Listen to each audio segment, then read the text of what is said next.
నమస్తే ఓటెన్ టీవీకి స్వాగతం. కృష్ణా జిల్లా పెనమలూరు నియోజకవర్గం కానూరు మురళీనగర్లో ప్రజా రైతు బజార్ను ఎమ్మెల్యే బోడే ప్రసాద్ ఘనంగా ప్రారంభించారు. ఈ సందర్భంగా ఎమ్మెల్యే స్వయంగా కూరగాయలు విక్రయించి రైతు బజార్ను ప్రజలకు అంకితం చేశారు. ఏళ్ల తరబడి నిరుపయోగంగా ఉన్న షెడ్ను రైతు బజార్గా మారుస్తూ పేదలకు, చిన్న వ్యాపారులకు ఉచితంగా దుకాణాలు అందిస్తున్నామని ఎమ్మెల్యే తెలిపారు. గతంలో డంప్ యార్డుగా ఉపయోగించిన ఈ ప్రదేశాన్ని ప్రజలకు ఉపయోగపడేలా అభివృద్ధి చేశామన్నారు. మరొక రైతు బజార్ని ప్రారంభించడం జరిగింది. దాదాపుగా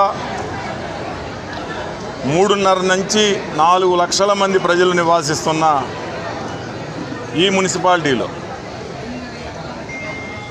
అంటే ఓట్ల దగ్గరికి వచ్చేసరికి ఇలా దాదాపు 1,75,000 దాకా ఉన్నాయి. జనాభా వచ్చేసరికి చుట్టుపక్కల కానీ నియోజకవర్గాల నుంచి కానీ విజయవాడ నుంచి కానీ వచ్చి ఈ ప్రాంతంలో నివాసం ఏర్పాటు చేసుకొని మరి కాలేజీలు అవ్వచ్చు, లేకపోతే ఉద్యోగరీత్యా, వ్యాపార రీత్యా ఇదంతా కూడా బాగా ఎక్కువ మంది జనాభా కలిగిన ప్రాంతం.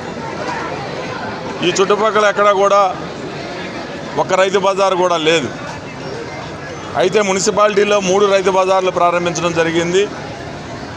రాబోయే నెల రోజుల్లో ఇంకొక రైతు బజార్ను కూడా ప్రారంభించబోతా ఉన్నాం. ఇవన్నీ కూడా ప్రజా రైతు బజార్లు. కొన్ని విమర్శించే నోర్లకి మేము సమాధానం చెప్పుకోవాల్సిన అవసరం కూడా మాకుంది. ఎక్కడా కూడా ₹1 కూడా ప్రజల నుంచి ఎక్కువ ఎవరైతే రైతు బజార్లో వ్యాపారస్తులు ఉన్నారో రైతు బజారు రేట్లకి కూరగాయలు అమ్ముతూ ఉన్నారు. ఇంకేదో షాపులు అమ్ముతున్నారు, రెంట్ తీసుకుంటున్నారు అని చెప్పి రకరకాలుగా ప్రచారాలు చేస్తూ ఉన్నారు.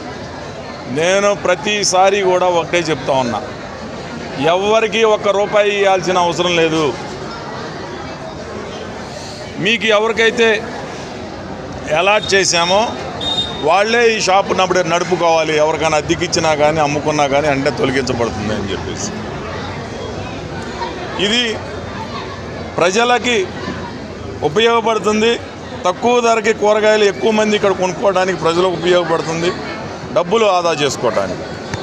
అలాగే దీని మీద పరోక్షంగా ఎక్కువ మంది ఉపాధి కలుగుద్ది. ప్రత్యక్షంగా ఒక 50 మంది దీని మీద బతికినా పరోక్షంగా ఇంకొక 50 మంది దీని మీద బతుకుతూ ఉంటారు. అందుకనే ఇది ఉపాధి, ప్రజలకి సంక్షేమం, అభివృద్ధిలో భాగం. అభివృద్ధి ఏంటంటే ఇంతకుముందు డంపింగ్ యార్డు, తాగుబోతులు ఇక్కడికి వచ్చి తాగేసి చెత్త లేకపోతే గార్బేజ్ అంతా కూడా నిండిపోయి ఉండేది. అలాంటి దాన్ని అభివృద్ధి చేసి ఉపాధి ఒక 50 మందికి ఉపాధి పొందుతున్నారు, ప్రజలు లబ్ధి పొందుతూ ఉన్నారు. కాబట్టి ఇది ప్రజా రైతు బజార్, వారికి వాళ్లే నిర్వహించుకునే ప్రజా రైతు బజారు. కాబట్టి ఇది ప్రజలకు ఉపయోగార్థం ఇలాంటివన్నీ చేస్తాను. అభివృద్ధి అనేది ప్రతిరోజు అందరికీ చూపిస్తూ ఉన్నాం. మున్సిపాలిటీలో ఎక్కడో ఒక చోట రోడ్డు శంకుస్థాపనలు కానీ ప్రారంభోత్సవాలు కానీ కళ్ళకు కట్టినట్టుగా అభివృద్ధి అనేది కనిపిస్తూ ఉంది. ప్రత్యేకంగా దీని గురించి చెప్పాల్సిన అవసరం లేదు. ఇదే విధంగా 3.5 సంవత్సరాలు మరి ఉపాధి, ఎవరైతే పేద కుటుంబాలు ఉన్నారో వాళ్ళకు ఉపాధి కల్పించడానికి, సంక్షేమం, అభివృద్ధి, ప్రజలకి మరి డబ్బులు ఆదా అయ్యే పనులు కూడా ఈ విధంగా కొన్ని మంచి కార్యక్రమాలు చేయాల్సిన అవసరం మా అందరిపైన ఉంది. కాబట్టి చేసుకుంటా ముందుకు పోతామని సందర్భంగా తెలియజేస్తాం.